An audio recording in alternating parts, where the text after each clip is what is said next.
Welcome to the program. Now, the convener of the Northern Elders Forum, Professor Ango Abdullahi, says Nigeria will not progress much if either Atiku or Tinubu emerges as president in 2023, adding that the duo have nothing to offer the country.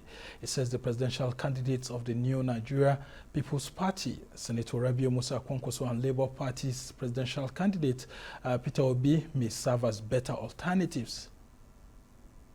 I'm being joined in studio by Arise Judiciary Editor and Deputy Director of News, Tobi Soniyi. Thank you, Tobi, for joining us while we await Professor Ango Abdullahi to join us. When you hear comments like this from people who we call elder statesmen in the country, what comes to your mind? Yeah, let's start by saying that everyone is entitled to his or her opinion. I don't quite share that Professor Ango Abdullahi's opinion. Yeah, it's not, you don't write people off just like that.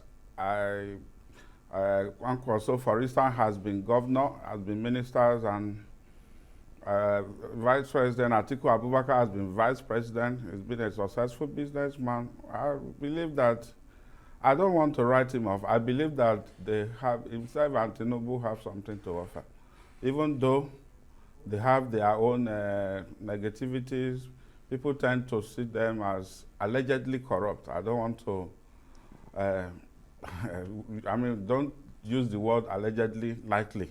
But nevertheless, I believe that they have something to offer.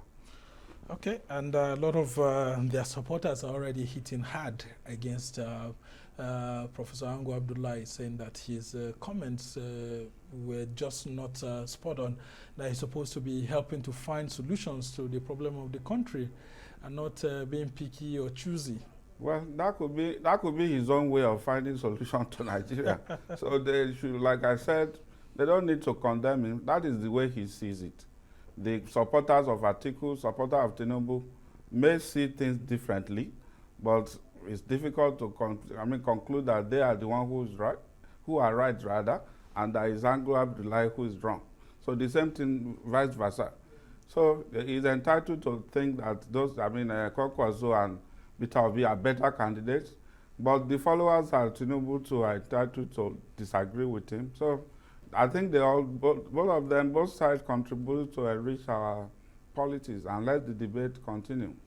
And then coming from the perspective of this elder statesman as the convener of the Northern Elders Forum, what do you think would make, how do you think a lot of Nigerians will read meanings to it, considering that he was one of those that was engaged in the so-called issues of consensus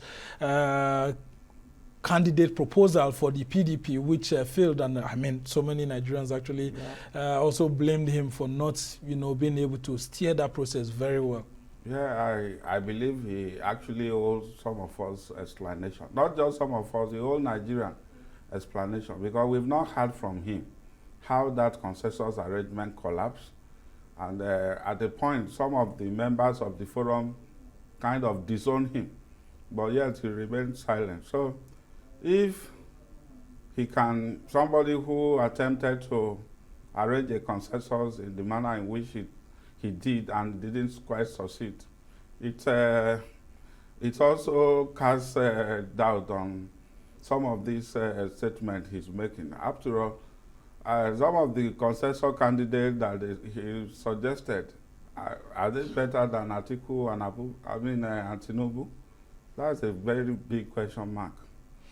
And I mean, well, one thing that a lot of Nigerians would want to find out is if the political process has thrown out these candidates, shouldn't he, as an elder statesman, try to create a level playing ground, considering that, for these same two candidates that's hitting very, very hard to have emerged as candidates of not just any political party, but the ruling and then the major opposition, it means that they have some high level of, or they have some, special, a high pedigree, which has endeared them to the members of these two big parties.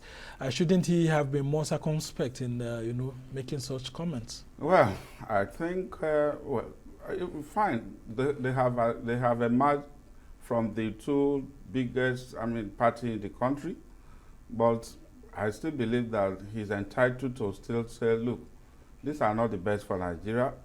Maybe the process, some of those people who think are the best for Nigeria couldn't emerge through that process.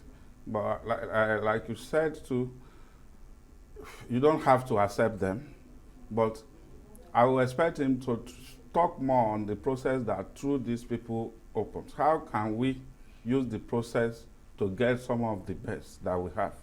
Because we continue to face that challenge, that every year, every election cycle, there's those people who are entrenched, who had money, who have this, that emerge. We don't, I mean, the Nigerian political system does not give a chance to the people we call the best in terms of financial capability and acceptability. You know, the way the process is structured, it's rigged against some of these people we believe are the best. And for me and for him, I think the best thing he should be discussing is how do we throw the system open to make sure that the best emerge. For instance, APC is charging 100 million. The best may not be able to raise 100 million. And the same thing applied to PDP, about 40, 50 million. The best may not be able to, emerge through that process. So how do we change the process? How do we allow our best to come out? If we agree to some extent that, like you did say, these are not the best.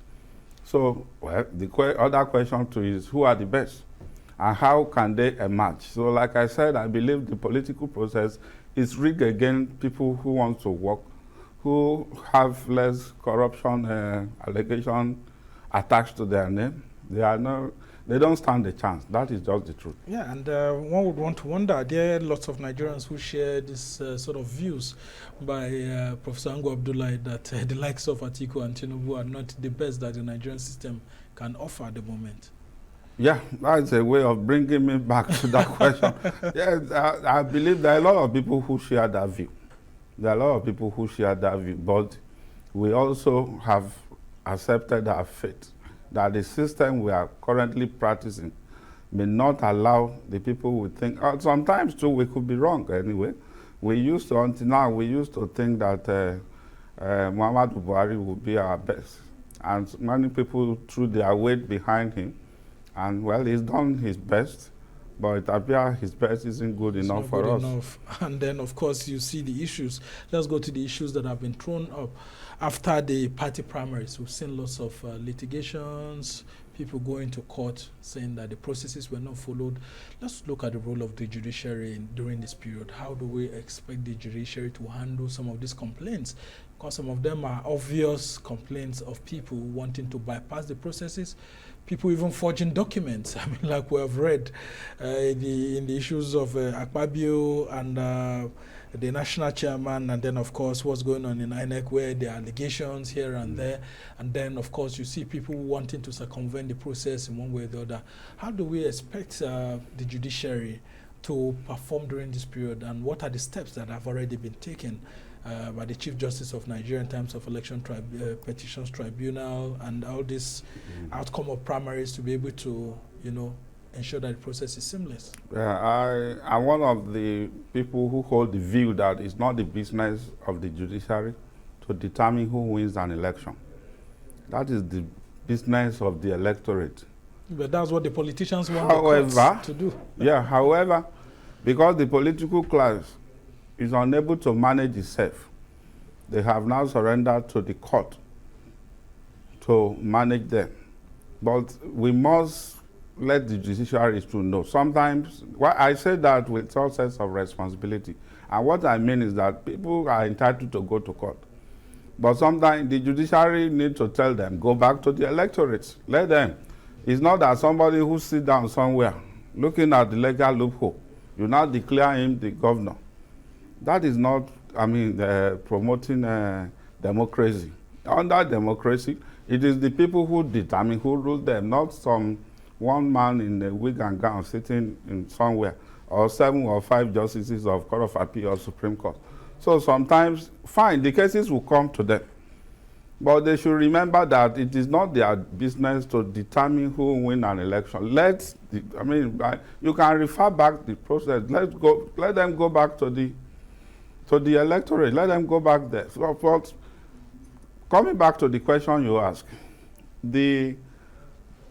just recently now, the outgone CGN, I still want to call him the CGN, but within 24 hours, Yeah. he had become the outgone. He has issued a practice direction sent to all head of court.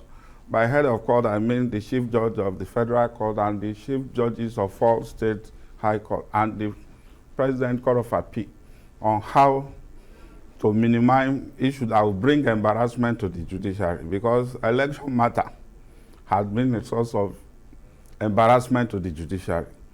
On issue that had four, I mean the issue that the fact are the same. A judge in Lagos will go left, another judge in Asaba will go right. That does not go well for the legal system, because lawyers are expected to advise their clients based on precedent. But if you have the same case, but one judge goes left in Lagos, so what advice will you give to? It introduces uncertainty. Considering that President Muhammadu Buhari praised the former CGN for helping to arrest those processes where you were having, multiple judgment for courts of, concurrent jurisdiction here and there. We must thank you so much, Tobi.